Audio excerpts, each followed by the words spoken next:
Liepājas RAS ir uzsācis projektu par atkritumu šķirošanu telpās, un tā īstenošanai ir pasūtīti glīti plastmasas konteineri 3 krāsās – dzeltenis, zils un zaļš, lai iedzīvotājiem būtu iespēja atkritumus šķirot. Faktiski mums pie atkritumu šķirošanas ir jāmaina domāšana.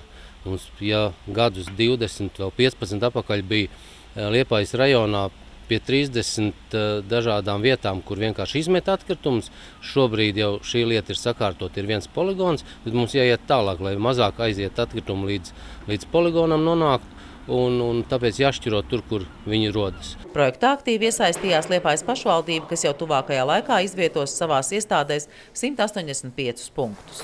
Pašvaldības funkcija ir nodrošināt un organizēt savā administratīvajā teritorijā dalītas atkritumu vākšanas ieviešanu. Tātad šis ir arī pirmais solis šīs dalītās atkritumu vākšanas sistēmas ieviešanā tieši pašvaldības līmenī, iesaistot sākotnēji visas pašvaldības iestādes. Sākot no skolām un bērndārziem, tātad izglītības iestādēm un arī pārējās pašvaldības iestādes, ieskaitot sociālais dienests, pašvaldības policija, principā visas tātad pašvaldības iestādes.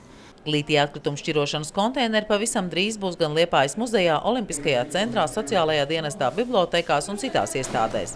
Bet lielākais daudzums no šķiroto atkritumu punktiem būs izglītības iestādēs – 113. Pirmie jaunos konteinerus saņēma 8. vidusskola.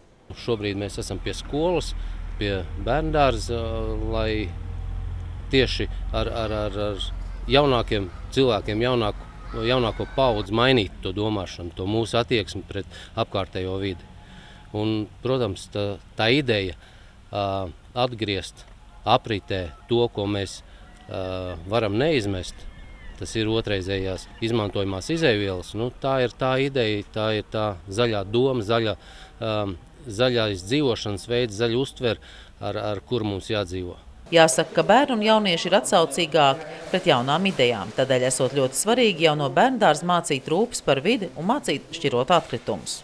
Protams, mēs ceram, ka bērni ir atsaucīgākā auditorija ikdienā, un viņi arī tātad šos skolā iegūtos paradumus mēģina novirzīt un ieviest arī mājās savā ikdienas dzīvē. Un skolām, atgriežoties pēc vasaras brīvlaika skolās, bērni ieraudzīs tātad šos dalītās atkritumu vākšanas konteinerus, kas izskatās gan glīti.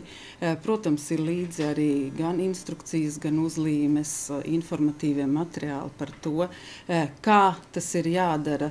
Un, protams, mēs ceram, ka skolas būs tieši tās, kas varbūt visaktīvāk piedalīsies šajā dalīto atkritumu šķirošanā. Atkritumu šķirošanai ir daudz priekšrocību. Atšķirība ir tāda, ka atšķirotu stiklu, it sevišķi, ja viņš vēl pa krāsām ir atšķirots, sadalīts, tad to ir diezgan vienkārši pārstrādāt. Mums nav jātērē resursi, jāņem atkal no zemes dzīlēm, no kvarcu, jāpārkausē, jātērē papildus enerģiju. Mēs izkausējam jau esošu stiklu un uztaisam vienkārši jaunā formā, no pudeles pudeli vai kādu citu stiklu izstrādājumu. Tā kā mēs taupām gan savu, gan apkārtējo vidi.